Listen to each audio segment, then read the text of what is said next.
Good morning, everybody. It's April 21st, a Tuesday morning. I'm Brett, your Thankful Carnivore, and this is today's Thankful Carnivore Report. I appreciate you taking time out of your day to listen to me ramble on about things related to the carnivore way of eating that I find interesting and other topics. Please check me out across all my social media at thankful.carnivore on Instagram, on Twitter, where those meat-eating savages still run wild. It's Stickman Bleeding. That's Stickman Bleedin. Don't add a G. Facebook, YouTube, Thankful Carnivore.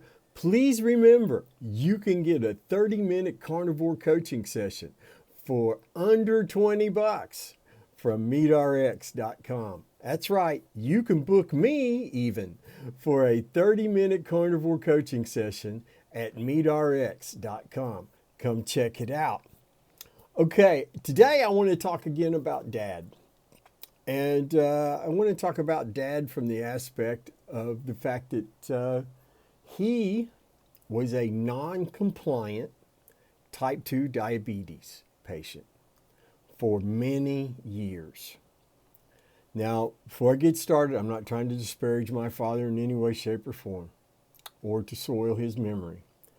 I'm just going to share what happens over a period of years to a non-compliant type 2 diabetic. Because I think it's important to know for all the type 2 diabetics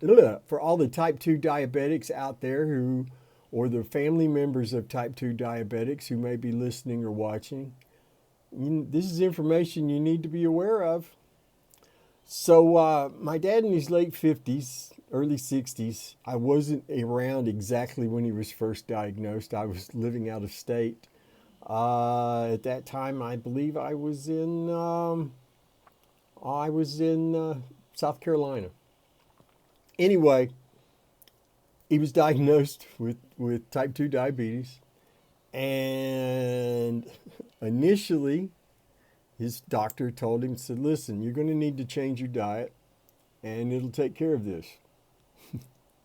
And my dad was a devout sugar addict. He loved soda. He drank Pepsi like it was crazy, going out of style. And then after he was diagnosed with type 2 diabetes, he drank Diet Pepsi like it was going out of style.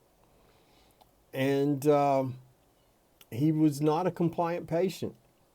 He would have to see his doctor every 3 months. So the first 2 months before he had to, of that 3-month period, he would eat whatever he wanted, 7 days a week. But the month before his next doctor's appointment and his next blood test, he would follow their low-fat, high-grain, high-carb diet. And, this is not an uncommon thing I've learned, not patient non-compliance. But they started him out on diet. Then they started adding meds. And as the years went on, then his meds had to be increased. And then they were changed. And then he had to start giving himself shots. Now, during all this time, we're talking about from late 50s, early 60s, through his 60s, into his 70s.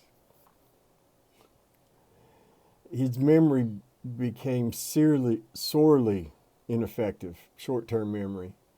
There's probably 200 to 300 screwdrivers at his house right now, Mom's house now, their house. It's still hard to get the tense right when I'm speaking of Dad. Anyway, because he would misplace them. And his standard response was, now only 2 people living in that house was him and my mother at this time. And he would misplace a tool and well, somebody must have stole that. And he'd go buy another one. He began to have blackouts while he was driving. Not the kind where you crash your car into a tree or, heaven forbid, into somebody else. Now, he would get they were brief, momentary things, and what we suspect is his blood sugar would drop momentarily down too low, and he would black out briefly for 2 to 5 seconds, and then he would regain consciousness and regain control of his vehicle. And I remember asking him at one point, why take a chance on this happening ever? And he couldn't articulate a response. I think he ended up finally settling on, I just can't make decisions when I get like that. Well, yeah, well then if you can't make decisions when you're in that kind of a situation, what can you do to make sure that situation doesn't repeat itself? But with my father, there was no discussion. There was no arguing. He knew all in his mind. All you had to do was ask him. And he knew better what was going on with him, which I'll agree with. I know what's better going on with me than anybody else does. But that doesn't mean I'm right or that I'm accurate. My point is it was a decline based on a refusal to be compliant. He also never asked any questions that I'm aware of. He refused to let my mom go with him to the doctor's appointments.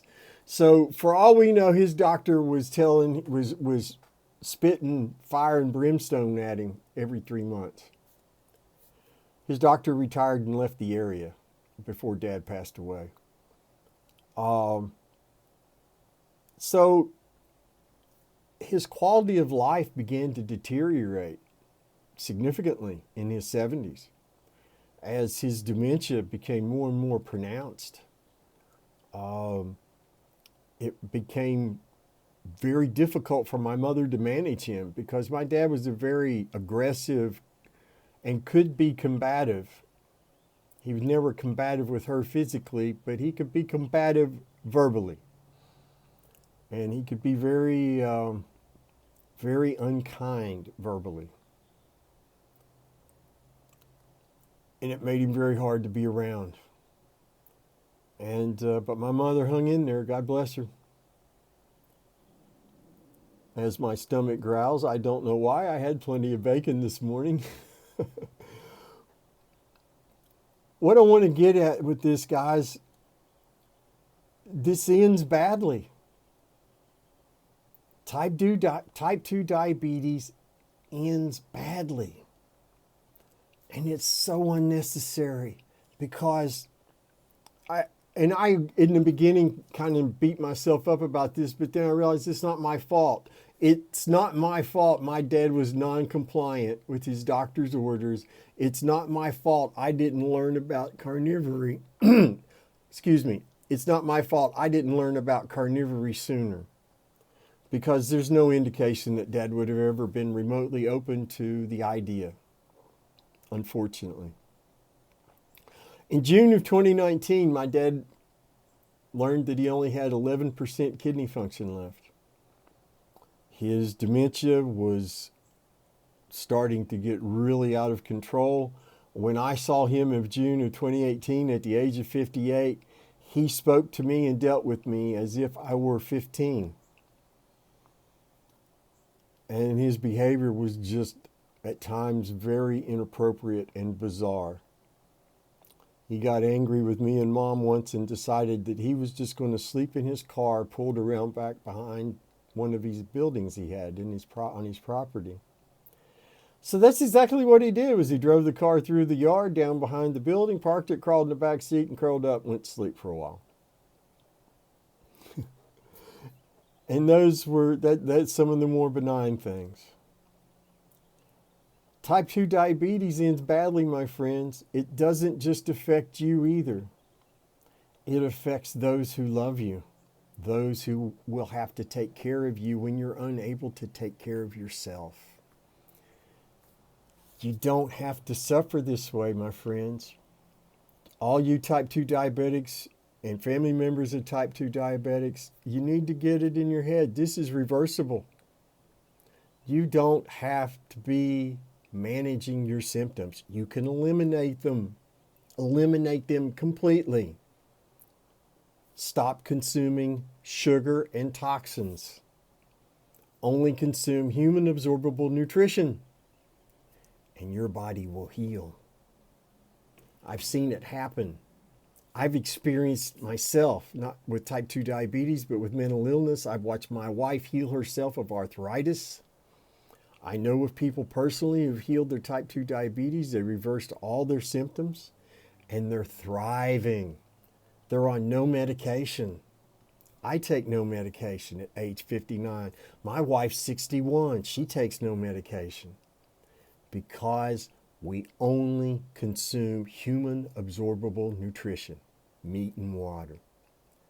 Listen, my friends, your story doesn't have to be similar to my father's story in any way, shape, or form.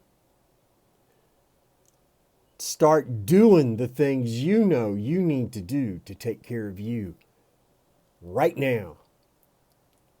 Eat your meat, drink your water, my friends. Have a wonderful day, and never ever forget you've got something to be thankful for. We'll see you tomorrow.